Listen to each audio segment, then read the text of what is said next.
Ukraine में अब Zelensky क्या करेंगे, पूरी रणनीति वॉशिंगटन में तैयार हो गई है। पेंटागन रूस के एक एक हथियार का तोड़ निकालने के लिए दिन रात मीटिंग्स पर मीटिंग्स कर रहा है। और दूसरी तरफ पुतिन के कैंप में अमेरिका के 2 नए हथियारों ने टेंशन पैदा कर दी है। ये दोनों हथियार एक से बढ़कर एक है। अगर इस महीने के आखिरी तक ये हथियार ज़ेलेंस्की को मिल गए तो ये मानकर चलिए कि पुतिन की एक भी मिसाइल कीव की जमीन नहीं छू पाएगी। अमेरिका के ये 2 सुपर वेपन कौन से हैं, देखिए हमारी ये स्पेशल रिपोर्ट।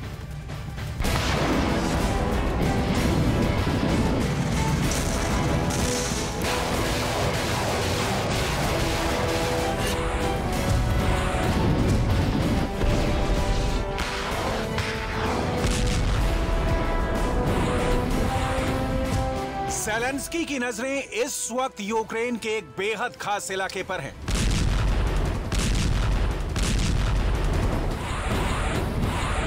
ये एक ऐसा इलाका है जिस पर कब्जा होने के बाद पुतिन के खिलाफ रूस के अंदर ही बगावत हो सकती है।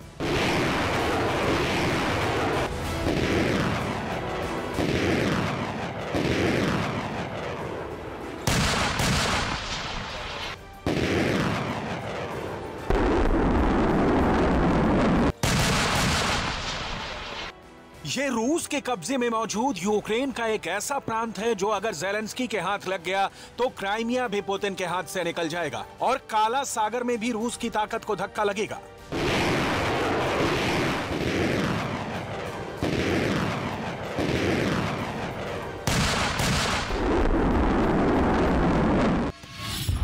खेरसॉन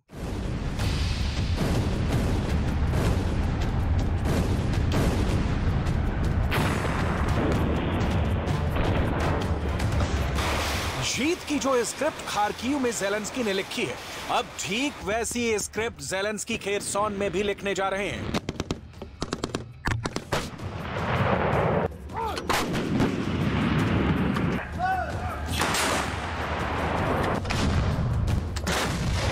जिस दिव्यास्त्र से ज़ेलेंस्की ने खार्किव का किला जीता था, अब बिल्कुल उसी दिव्यास्त्र से ज़ेलेंस्की खेरसॉन जीतने का प्लान बना रहे हैं।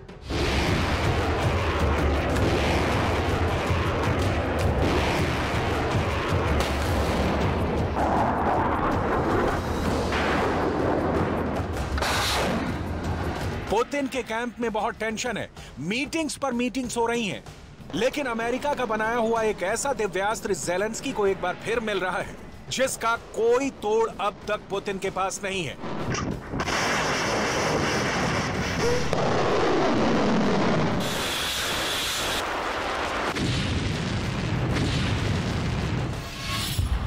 यह दिव्यास्त्र है सुपर वेपन हार्म।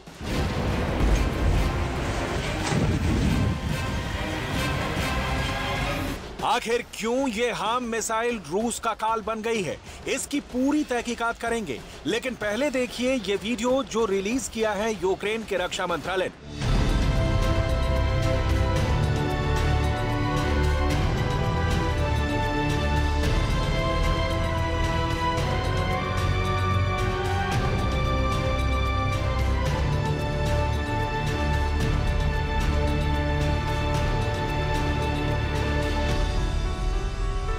ये वीडियो यूक्रेन के उन लड़ाकों के सम्मान में जारी किया गया है जिन्होंने यूक्रेन की एक एक इंच धरती की सुरक्षा के लिए अपनी जान कुर्बान कर दी है।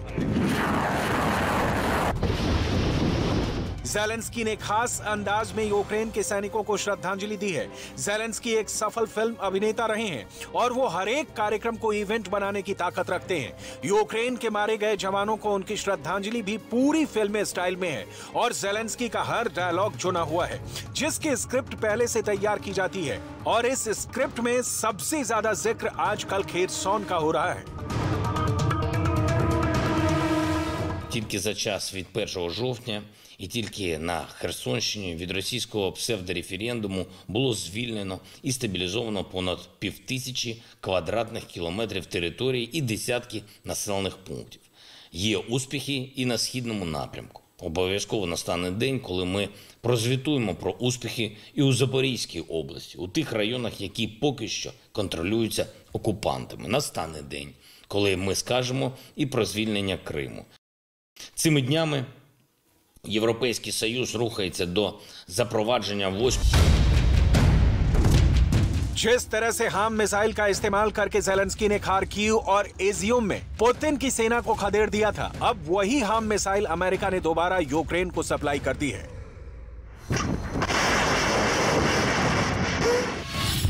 अमेरिका ने अपनी इस हार्म मिसाइल की सफलता को देखते हुए इसे गुआम द्वीप पर भी परीक्षण किया है, ताकि चीन को चेतावनी दी जा सके।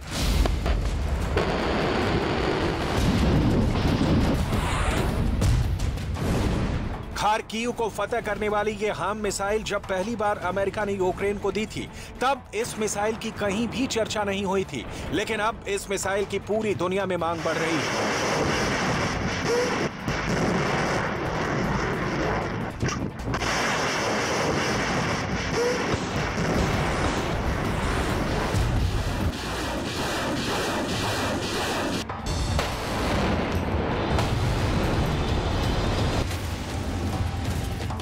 इस बार अमेरिका ने खुलकर हार्म मिसाइल का नाम लिया है, लेकिन एक महीने पहले अमेरिका ने सिर्फ यही कहा था कि वो यूक्रेन को काउंटर रडार कैपेबिलिटी दे रहा है। काउंटर रडार कैपेबिलिटी मतलब रडार सिस्टम को खत्म करने की क्षमता। तब अमेरिका ने यूक्रेन को यह मिसाइल गुप्त रूप से दी थी। रूस को इस बारे में कोई पुख्ता खबर भी नहीं लगी और यहीं पर बड़ी चूक हो गई।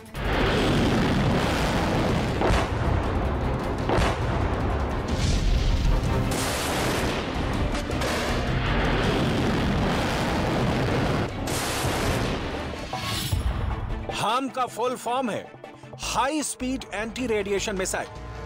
खेरसॉन में हाइमर्स मिसाइल के साथ हार्म मिसाइल का कॉम्बो बेहद घातक सुपर वेपन साबित होने जा रहा है।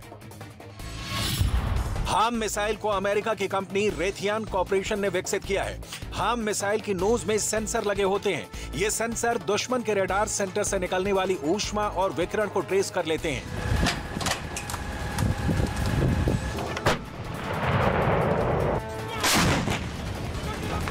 दरअसल खेरसॉन के अंदर करीब 7 महीनों से रूस का कब्जा है और रूस ने अपने कई एयर डिफेंस और रडार सेंटर यहां पर स्थापित कर लिए हैं। यही वजह है कि जब भी रूस के अड्डों पर यूक्रेन की आर्मी हमला करती है, तब रूस पहले ही अपने एयर डिफेंस सिस्टम से यूक्रेन के ठिकानों का पता लगाकर उन पर ताबड़तोड़ हमला कर देता है और इसी वजह से यूक्रेन को खेरसॉन में भीषण नुकसान हो रहा है।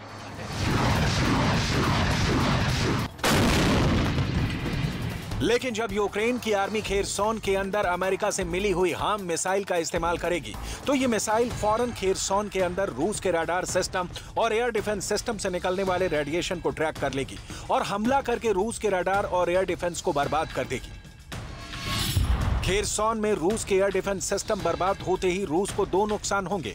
पहला, रूस की फौज यूक्रेन की आर्मी बेसों का पता लगाने में नाकाम हो जाएंगी और दूसरा, खेरसॉन के आसमान पर रूस का कब्जा खत्म हो जाएगा। और इसके बाद यूक्रेन की सेना की कैपेबिलिटी इतनी जबरदस्त होगी कि सिर्फ आर्टिलरी तोपों और गोलों की मार को झेल पाना भी रूस के सैनिकों के लिए आसान नहीं होगा।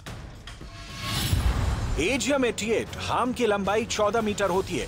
इस मिसाइल का व्यास केवल 10 इंच है। ये मिसाइल एंटी रडार सिस्टम से लैस है। इस मिसाइल का वजन करीब 360 किलो है। इसके वॉर हेड में ही रडार को भेदने की क्षमता होती है। 100 किलोमीटर के दायरे में ये मिसाइल किसी भी लक्ष्य को खत्म कर सकती है। वेस्टर्न मीडिया में यह दावा किया गया कि हार्म मिसाइलों से पुतिन की आर्मी को बहुत जबरदस्त नुकसान हुआ है, लेकिन रूस का दावा है कि यह खार्किव में पीछे हटने की वजह हार्म मिसाइल नहीं है। सच क्या है, इसकी तहकीकात करना जरूरी है।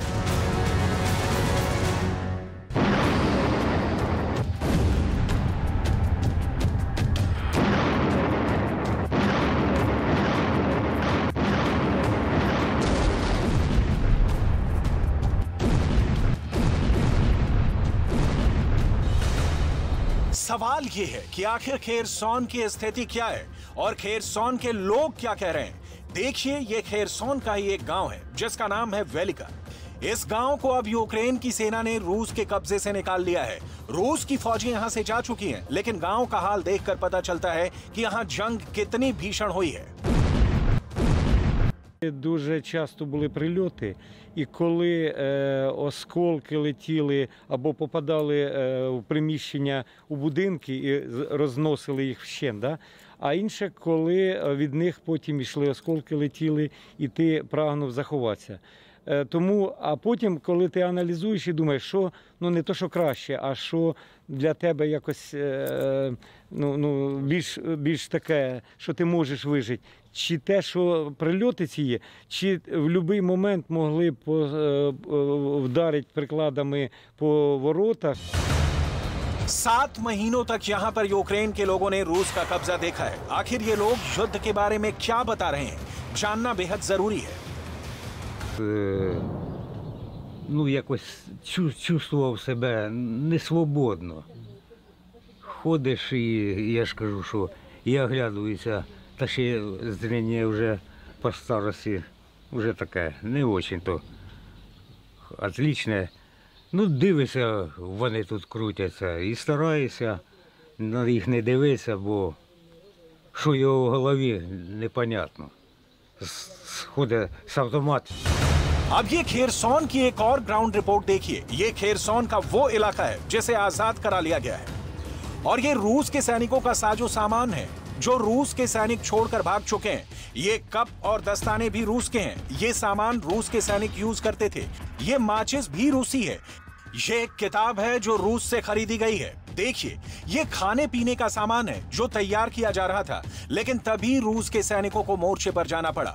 इस वक्त दूध यहाँ ऐसे ही पड़ा है। ये हथियार रूस के सैनिक इस्तेमाल कर रहे थे जो अब यूक्रेन के कब्जे में आ चुके हैं। ये खेरसौन की ग्राउंड रियलिटी है जिसमें रूस पीछे नजर आ रहा है। सवाल ये है कि अब रूस क्या कर रहा है। खेरसौन के अंदर रूस ने अपने नए रंग रूटों को उतार दिया है। ये रूस के उन्हीं सैनिकों की तस्वीरें हैं जिनकी नई भर्ती की जा रही है, जिनको जंग में इसलिए उतारा जा रहा है ताकि इन्हें युद्ध का असली अनुभव हो सके। В домах это очень часто встречаемая проблема. На ручки дверей, на дверные проемы, на окна, везде. Тем более здесь, почему я выбрал? Здесь они со светла заходят в темный участок, и здесь ее, как правило, не видно. दरअसल रूस के इन नए रंग रूटों को बूबी ट्रैप से निपटना सिखाया जा रहा है। बूबी ट्रैप का मतलब होता है जमीन के अंदर या दरवाजों पर लगाई गई वो नुकीली चीजें जो किसी को भी घायल कर सकती हैं। इन तस्वीरों को देखकर आप समझ सकते हैं कि पुतिन ने खेरसौन के अंदर अपने सैनिकों की संख्या को बढ़ा दिया है ताकि खार्किव की तरह खेरसौन से भी रूस की सेना को भागना ना पड़े।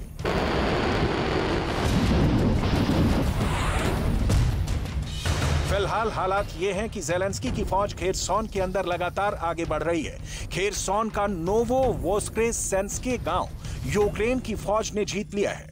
खेरसौन का नोग्रेगोरिवका गांव पर ज़ेलेंस्की की फौज ने यूक्रेन का झंडा लहरा दिया है। खेरसौन के पेट्रोपेवलिवका गांव से रूस की सेना भाग चुकी है।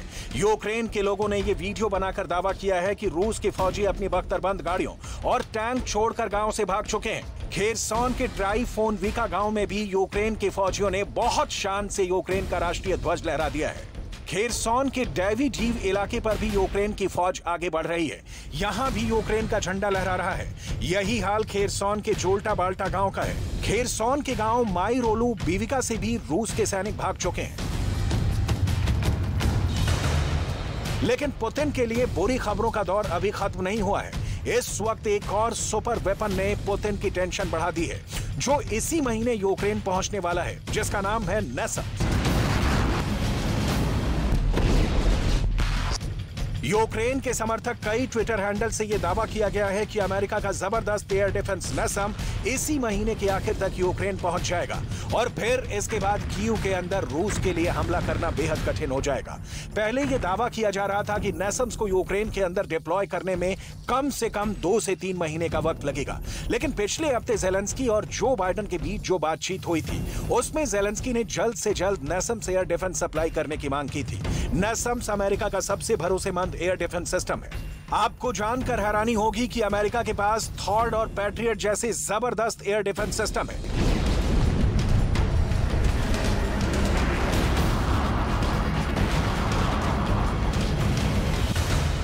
लेकिन इसके बावजूद भी अमेरिका अपनी राजधानी वॉशिंगटन और राष्ट्रपति भवन व्हाइट हाउस की सुरक्षा के लिए NASAMS यानी national advance surface to air missile system लगा रखा है।